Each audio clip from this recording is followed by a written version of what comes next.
बिस्मिल्लाहिर्रहमानिर्रहीम।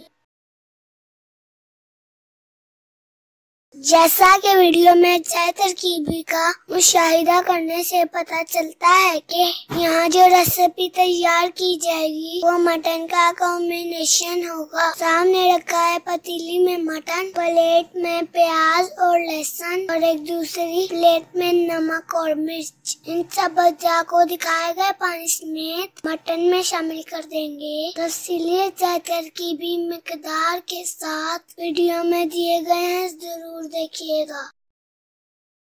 पहले बताए गए तमाम अज्जा को मटन में शामिल करके पकने के लिए रख दिया था। देखा जा सकता है कि प्याज और लहसुन अच्छी तरह गल गए हैं और पानी तकरीबन खुश्क हो गया है। अब इसमें अदरक की पेस्ट, चॉप किए हुए टमाटर शामिल किए देते हैं। साथ ही शामिल करेंगे देसी घी। आप ऑयल भी इस्तेमाल कर सकते हैं, मगर ये हंडिया देसी घी में बेहतरीन जायका देती है। इस हंडिया में घी की मिकदार कदरे ज्यादा रखनी है। यहाँ गोश्त को भून लेना है इतना कि तकरीबन 50% के करीब गोश्त पक जाए।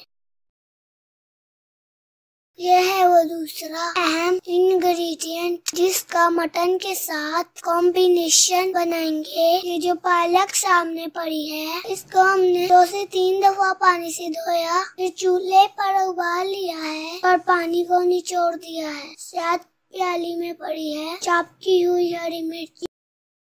यहाँ मटन की अच्छी सी बुनाई कर ली गई है और घी मसाले से अलहदा हो गया है और मटन 50% पक गया है। अब इसमें पालक शामिल कर लेंगे और इन दोनों को इकट्ठा भून लेंगे, जिससे बेहतरीन जायका हासिल होगा। अगर मटन पालक के शामिल करने से पहले ही मुकम्मल पका हुआ होगा तो ये पालक में घुल जाएगा और सारी हंडिया की लुक खराब हो जाएगी। पालक को थोड़ा सा भून लेने के साथ ही चॉप की हुई हरी मिर्च भी शामिल किए देते हैं और सूखी कसूरी मेथी जिसे धो लिया है भी शामिल कर देंगे। जब ये सब अच्छी तरह भून जाए तो इसमें आलू शामिल किए देते हैं। 2 गिलास पानी शामिल करके हल्की आंच पर पकाएंगे।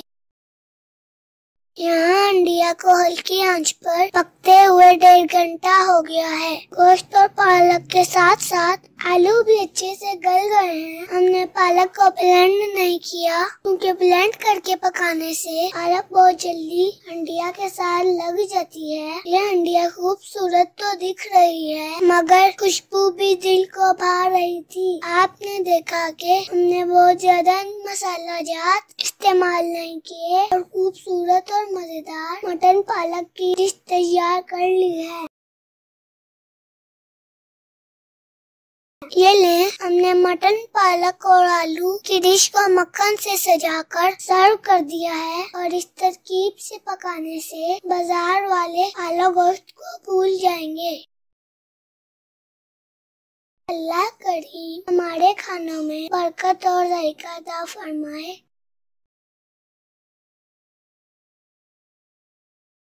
अगर हमारी वीडियो अच्छी लगे लाइक करें, शेयर करें, अच्छा सा कमेंट करें और नए आने वाले हमारे चैनल को सब्सक्राइब करें। बेल आइकन पर क्लिक करें ताकि हमारी हर नई वीडियो का नोटिफिकेशन आप तक आसानी पहुंच सके। शुक्रिया।